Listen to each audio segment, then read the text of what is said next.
Hi everyone, it's Gary here, and it's a very warm welcome back to the fourth official here on Patreon. Joining me on this show to look back on yesterday's 2-0 victory over St Johnstone at Ibrox at an ungodly hour of an 8 p.m. kickoff.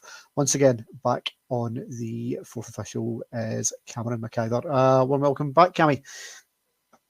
Cheers, Gary. Good to speak to you and good to be back on. Thanks for having me.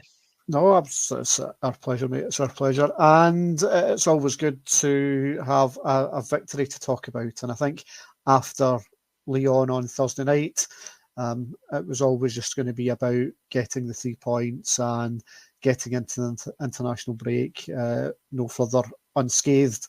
I think the one thing with the 8 p.m. kickoff was that there was a fair amount of pressure on the side, given the fact that Aberdeen had already won. Celtic had left it late to win up at Ross County. So there was an 8-point gap kick-off for Rangers to try and navigate getting that back down to 5 points. And as much as St Johnstone haven't been brilliant over the course of this season, and that led to obviously the removal of Craig Levein and the recent appointment of ex-Motherwell midfielder Simo Valakari, who was in attendance at Ibrox last night in the director's box while he waits on his work permit coming through. St Johnstone showed in the League Cup game at Hampden earlier on this season that they can be awkward opponents because they are quite organised in terms of the back, and up top they do have some pace, albeit not necessarily with all the greatest of kind of consistency and quality, but they have got some players that can be dangerous, and it was never going to be an easy game, I think, for us to go into just 72 hours after a fairly sobering performance against Lyon on Thursday. No, but in saying that, I think it was at home, and yes, St Johnstone they're not doing too bad, but I think certainly if you had to pick a side to play, St Johnstone would be probably in the top 2 or 3. So decent, especially after, as you say, the Thursday night game against Lyon. So was looking forward to it. Was confident of the 3 points. I think it would have been a bit of a shock if we didn't, and fortunately we did. Oh yeah, 100%. There's no excusing that if they hadn't got the job done, and they certainly did do. Before the game started, I speculated around what lineup that Philippe Clement was going to pick for the game. We knew that Tom Lawrence was going to be missing, having gone off injured on Thursday night at half time against Lyon, and the fact it was St Johnstone at home just before an international break, I just wondered if it maybe gave him the opportunity to maybe try and rotate and rest a few bodies. He did make 2 changes. It wasn't necessarily the 2 changes that I was expecting going into the game, but outdropped Connor Barron and Tom Lawrence with Nico Rashkin and Ross McCausland coming in, which meant starts for James Tavernier and Václav Cerny, who I think it's fair to say neither had the greatest appearance on Thursday night against Lyon. And I just wondered whether or not Phil would have taken the opportunity to maybe just take them off out the firing line a little bit, give them a bit of time to try and rebuild what looked like very kind of fragile confidence. But they were both in the side, and it meant that we had to settle for places on the substitutes bench for the likes of Nathaniel Cashanviro, Dujon Sterling, and of course Connor Barron dropping down there as well. What was your take on the starting lineup?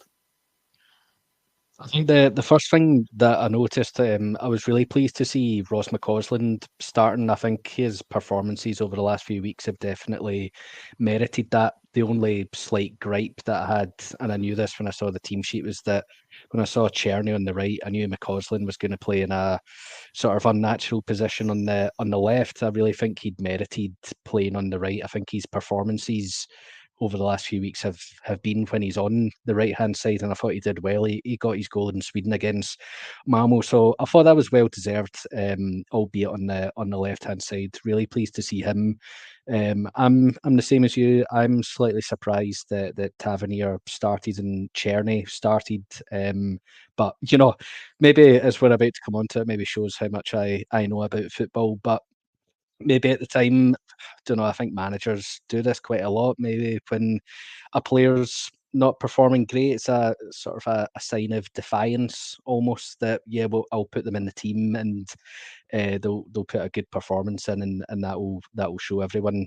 With the caveat that as against St Johnstone, we should be able to pick whoever we want, really, with all due respect to them. I think there's other parts such as Raskin. Pleased to see him get game time. I think the squad, we spoke about this before.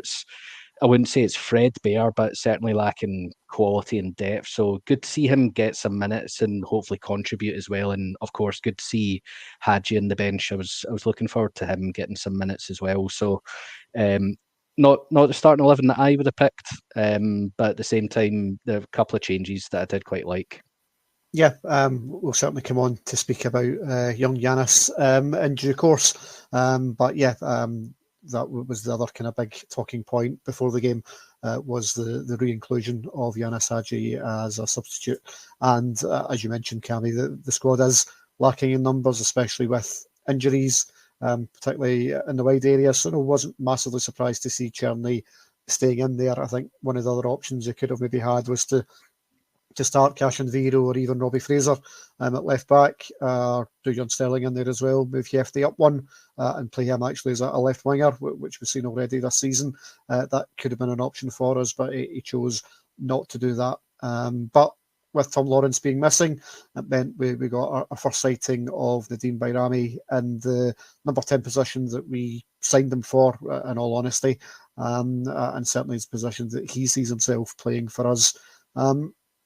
Obviously, he was one of the main highlights from Lyon on Thursday night, despite the really poor result overall. But I thought Bayrami's performance showed that there is certainly a player in there, and someone who, once he can get to grips with the players that are in and around him and gets onto the save wavelength as them, then there's real cause for optimism that we've got a right good player in there that can help contribute and provide moments, because it's a side that looked short of pace and maybe slightly lacking in ideas and the kind of forward areas, given the absentees that we had in that area, with obviously Matondo, Roscoe Cortez missing, Danilo still to come back, and obviously Tom Lawrence adding to that injury list up there as well.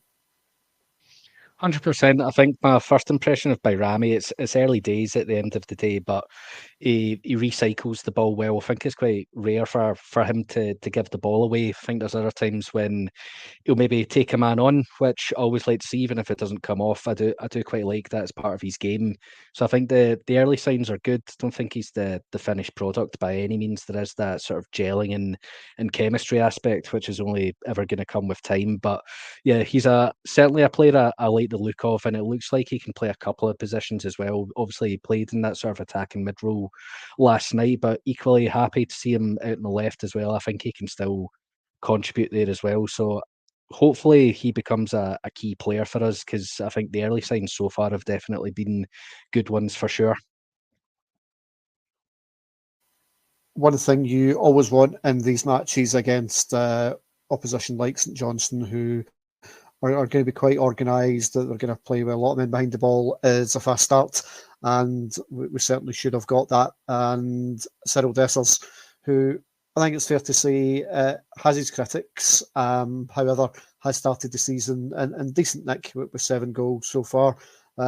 He certainly should have given us the opening goal after about 6 minutes, Cammy. A gilt-edged opportunity from a cross, free header from about 6-7 yards out, and it's easier for him to get that on target than it is for him to head it over the bar.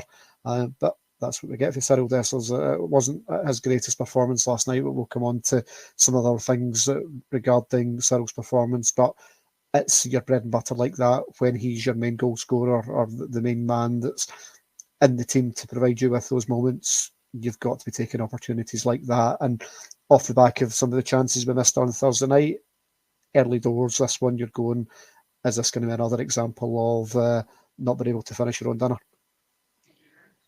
I think we're probably going to be having this conversation about Dessers all season. I think in his defence, it's not coming right to me. He's having to stretch for it, but I mean, he's a supposed to be a top quality striker, he needs to move his feet and get himself into position because, as you say, he's 6 yards out, and